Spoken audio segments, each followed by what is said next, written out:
Thanks for joining us for video 2 of our series on building a Roller-Crimper. In this video, we'll be going over what to consider when selecting the piece of equipment that will serve as your crimper frame and prepping your chosen crimper frame for assembly. Before we begin, let's list off the tools used to complete our Roller-Crimper. First, a wire feed welder capable of welding at least 3/8 inch steel. We did use a plasma cutter multiple times, but a cutting torch would also do the trick. Angle grinders and benchtop grinding wheels, markers or pencils that work on metal, and a construction chalk line. Finally, a tool that was not necessary but added a lot of convenience to our crimper build was an overhead shop hoist. If you have these tools or something similar, you should be ready to start.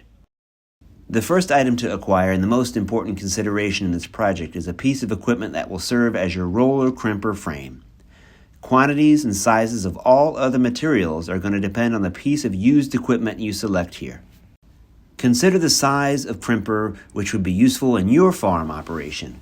Whether you're a commercial vegetable grower needing to crimp a small area or a soybean grower wanting to crimp 1,000 acres, you have the ability to select the size of crimper you need to work with for your operation.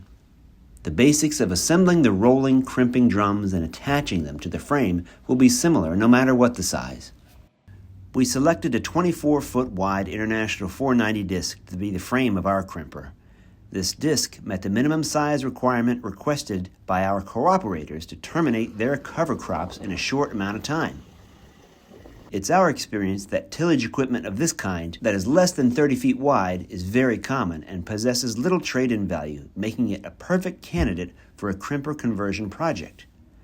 Once you've acquired your equipment, it's time to remove all unnecessary parts. The most helpful tools to remove old parts were a long-handled breaker bar with a set of large sockets and a cordless, high-torque impact wrench. Carefully remove heavy objects away from the frame. Whatever piece of equipment you decide to use for your crimper frame, it's important to make sure it's structurally sound and all the parts are in good working order. Hydraulic hoses, cylinders, tires, etc. This will save you a lot of expense in the long term. We purchased our International 490 disc for $1,200, leaving enough money for us to update tires and hydraulic hoses. We took advantage of having the wheels off to freshen up the rims with a little white paint. Once the demolition project is complete, you've got yourself a bare frame, which will serve as the perfect template to start the next step, building the crimper.